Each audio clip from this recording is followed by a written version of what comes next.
How's it? Hang loose. Welcome to Mongoose Max Hawaii. The channel.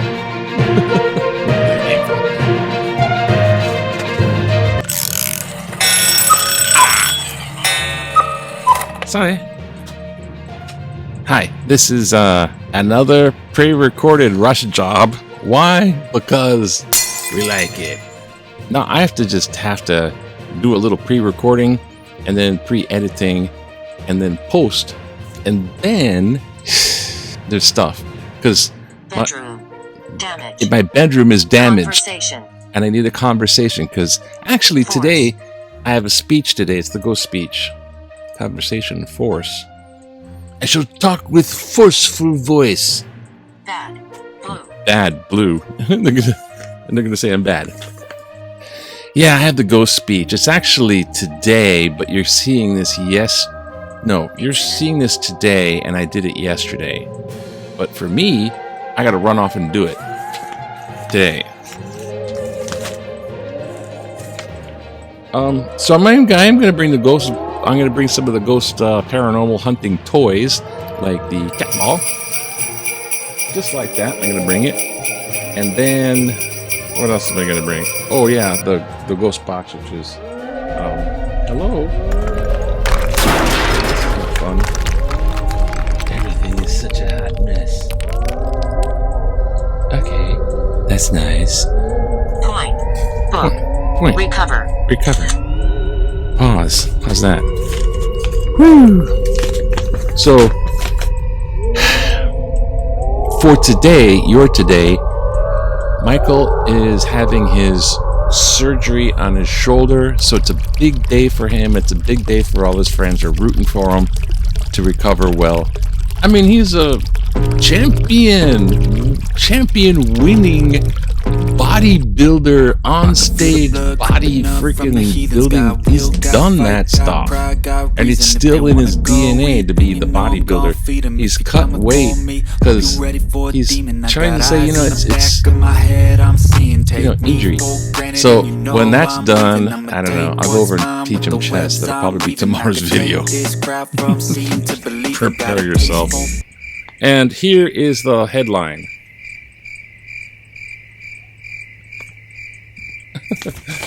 Thank you for your patience. Basically, the lava has stopped. That's right. That's about it. Tick-tock goes the clock. And let's see what's in the news. Hawaii eruptions. What could it be? Come to an end. Oh gosh, that's what it is. Okay. So that's what happened. They came to an end. Oh look, someone's playing with rubber gloves. Oh, a guy under the tree. Tourism snags prompt comfort. There's a Big Island swimmer. He met a 12-foot tiger shark on the Big Island, and luckily he had his little dive knife, and he poked the shark and fended it off. This is a 60-year-old guy, and then the other time, the 60-year-old woman, now just totally missing, and you look and there's the big shark kind of oh god. So they're eating the kapuna, and in the World Cup, Messi's on a mission. I think they're wondering about Croatia and like, I don't know, Argentina. I forget. This is football, but that's football. What's wrong with you guys? Rush. You know what? Gotta relax. Remember back in the day, you go swimming in the water. Oh my god, it's a shark! No, it's 1958.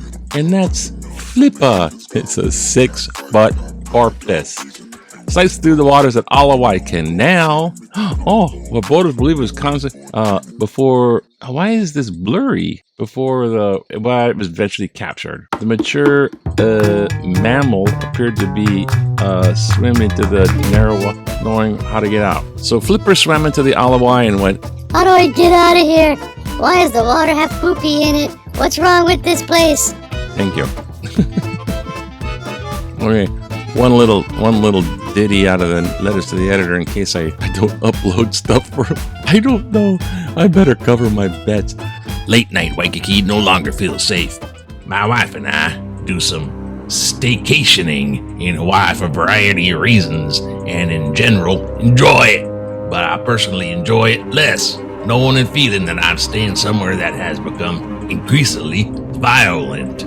It upsets my stomach. I would like to feel completely safe walking late at night in Waikiki. I no longer feel that way. I know how many Waikiki residents feel even more distressed about this situation than I do. What can be done that hasn't already been done or talked about? I don't know. I do know that the situation is getting more and more intolerable.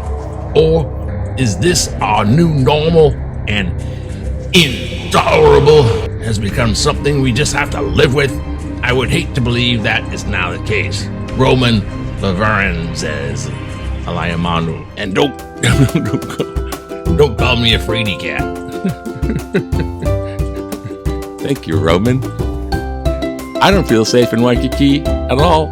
I never did feel safe in Waikiki. Unless you're with your friends and you're kind of like distracted because you're talking to them. But that's when you're probably the most unsafe. At any rate, if I insert some wild thing from like my whole speech from the kind, I'll put a little something here. This is so inspiring. I'm always inspired every time I come to the meeting. It just really gives you a nice vibe and nice inspiration for the week. Our next speaker, if you don't know it already, has his own YouTube channel called Mongoose Max.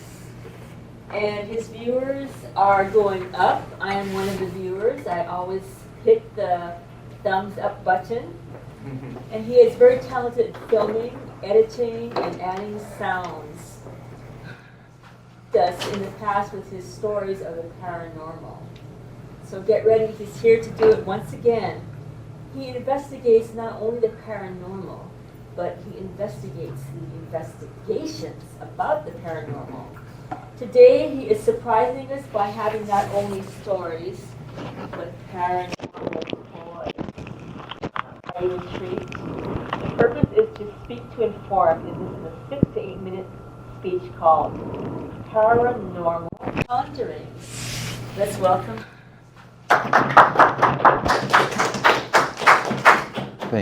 Mahalo.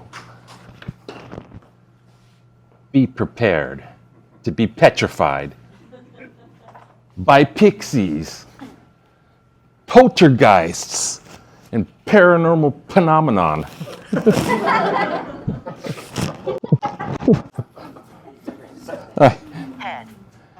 I'm going to show you a couple little toys. This is a ghost box.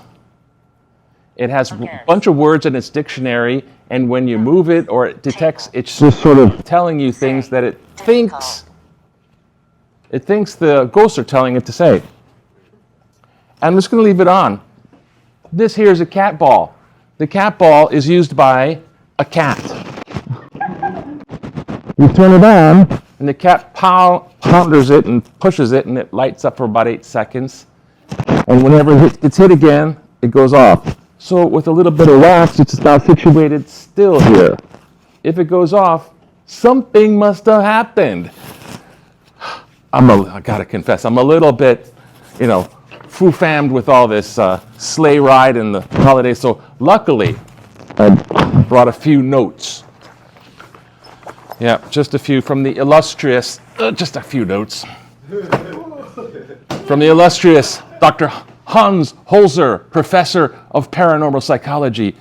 This guy would go into haunted houses with a tape recorder, old style, and a medium who would be, I feel this and I have this going on.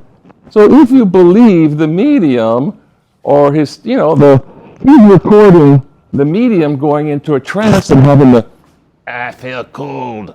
I'm under the basement. and is this believable? You see, ladies and gentlemen, we're here to sort of answer the question, the angel question of, I actually do have notes, are ghosts real? Now, there's basically two forms of trying to address this question. One is science, which says no. The other one is you're full in believing, yeah, ghosts are real and everything's happening. So with science, it's not really saying no. They're saying there's no proof. So there's no proof when you do the science thing. So people say, no, no, no. And with the other one, yes, they just simply believe. But between these two camps, which I think are wrong, there's the one we have to be a little skeptical and open-minded. So the open-minded skeptic. So with the social science proof, let me say this. There are ghost stories. Yes? Undeniable. There's ghost stories. This is almost the best proof you have. Because there's ghost stories all throughout history, every country, every culture, there's ghost stories. Tons of ghost stories, all this ghost stories. Come on. Is everybody trying to make ghost stories for their views on YouTube? Or see, there's no money in ghosts. There is no money. But unless you're on YouTube and you're faking it, there's money. Or TV show and faking it, maybe there's money. There was a poster I ran across. It said, $10,000 for proof of paranormal experience, recordings or anything like this, or whatever. Proof, $10,000. But this offer expires in September 30th, 1927. $10,000 in 1927 must be a lot of money. No one collected. There's a current one, $1 million. $1 million if you come up with proof of the paranormal from a skeptic society. No one claimed it. So if all these people with videos and this and that and look at that and the TV shows, imagine all these TV shows, and it's very popular. Of all these people with that, how come no one collected the $1 million, right? Because it's not really proof. The best proof I'm going to say is personal experience. If you had a disbelief and then you had some unexplainable experience, you're going to go, oh, right? For you, it's true. If you tell somebody else the personal experience, it's already firsthand, which is someone's telling you a ghost story and you're going, oh, were you drunk? Were you half asleep? Were you sleepwalking? You know. So these toys, okay, the cat ball, this one. Now this one, this has a bunch of words in it. And if you move it, it'll say stuff. Impress wedding. Fail. And then sometimes it'll say Alex. Laugh. Here's Alex, laugh. Oh, here's the investigator. Is there anybody here? Is there anyone who wants to speak to us? And it says a name, Alex. Alex, tell us about yourself. Laugh. Alex wants to laugh. This, Distance. you know how I cued in on this? It's random, I think. Dog. How I cued on this? Resolve. Pause. There's a pause on this one, luckily. How I cued in on this is I touched the wrong button and it came up with, for $1.99, you can add your own words. I'm like, oh boy. I was thinking of, what am I going to add with this one? Instead of get out, it's like, your pants are falling, your zipper's down. You know, imagine that coming out of your ghost box, right, or something. Anyhow. So, a long time back, I was interested in the paranormal, and I thought to myself, I'm going to ask a bunch of people for their real ghost experience stories. I said, not the campfire ones you might have heard like Morgan's Corner, but your real stories. Now, after a little while, it was, my grandmother passed away and she visited me to say goodbye one last time. And oh my God, that person's in tears. I stopped asking those questions. But I did have two experiences myself, which was a little bit unexplainable. One, my father passed about 8 years ago. During a little afterwards, just like days afterwards, within a few days, I went into my room, walked into the bathroom, and I heard the sound. Like, what the heck is that sound? My electric toothbrush was on. I'm like, what? How does an electric toothbrush turn on? Or it has one of those push. I'm like, what is that? I remembered a while back, my father had a hard time with his electric toothbrush. And I'm like, I went out the longs and got one. I'm like, Not too long ago, my brother-in-law passed away as a bicycle thing. And I was in my bathroom, same bathroom, must be the haunted bathroom. But I'm in the bathroom with my phone right there, and I was like, there's like the brush the teeth thing. And the light, which was in the shower, which illuminates my bathroom, it's flickering. It's going tick, tick, tick, tick. I'm like, what the? I got it on video. It's flickering. And I thought, it's the electricity. So I went to change the light bulb, and the light bulb's fine. I didn't even have to change the light bulb. So unexperienced, yes. Unexplainable, but not the illustrious, illuminous Hans Holzer, but I do have something that will give you hope, and this is it. Aura. The aura. You've heard of that? The body. Electricity, yes? Okay. What survives after death? They have these things called the EM meters, electromagnetic, which is like electricity. So if the body's dead, we're gone, is there, EMF still hanging around, right? I don't know. Do you know? I don't know. I mean, it's like, do you believe that? So is it a believe it or not? Well, here's something I found out to shine on your auras here. There's this scientist who figured out something. You know a battery, like a 9-volt battery, positive, negative? It's a potential difference for electricity, 9 volts for that battery. If you have something that requires 3 AA batteries, there's 3 in series potentials of voltage, 3 batteries. Okay, so if the body's electric, the nerve cells in the body have a little lipid or fat sheath around it, which is like insulation, like a wire has insulation. On the inside, it's a little bit negative. On the outside, it's a little bit positive, making a potential difference. This is what makes the electricity in the nerve cell go poof and go forward, right? Signals out. Now, this is scientifically measured as 70 millivolts. 70 millivolts for the nerve cell. The human body has 50 trillion cells. Multiplied by 0.070 millivolts or 0.07 volts, the human body has a potential of 3.5 million volts. That's a lot of electricity. And you know that age-old thermodynamics, second rule of thermodynamics, energy is never created or destroyed. It has to transfer into something, maybe like fusion now, matter into energy, but there's something has to be accounted. So 3.5 million volts has to go somewhere. Where? Evening. Evening. Oh. It goes right here and tells you to dream. So there is hope to believe in ghosts. Something to ponder for paranormal ponderings. Thank you.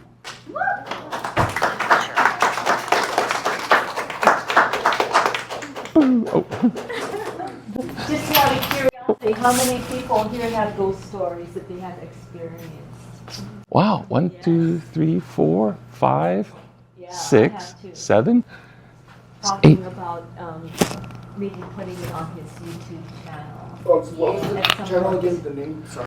Mongoose Max Hawaii, with Mongoose Max one word and the Z Mongoose Max Mongoose has a Z. Hawaii. I could have made a simpler name and a little bit more recognizable. Get more viewers. Thank you, Leilani. You're illustrious. To give your feedback. Discuss. Discuss. Reference. Angel. Angel, discuss. Braid. And that's it. If I don't put something there, that's just going to look weird, but that's whatever. Aloha. It's time to say bye-bye. Aloha for the ghost to say bye-bye. Oh my God. Hello. Much aloha to you. Much aloha. Don't haunt me. Oh, rest in peace. Don't haunt me. Aloha to you. Fresh aloha to you. Fresh aloha to you. Don't. Next ways. Much aloha to you. Much The ghoster say bye-bye. aloha to you. Fresh aloha to Hello. Much aloha to you. Much aloha. Don't haunt me. Oh, rest in peace. Don't haunt me. Aloha to you. Fresh aloha to you. Fresh aloha to you. Don't. Next ways.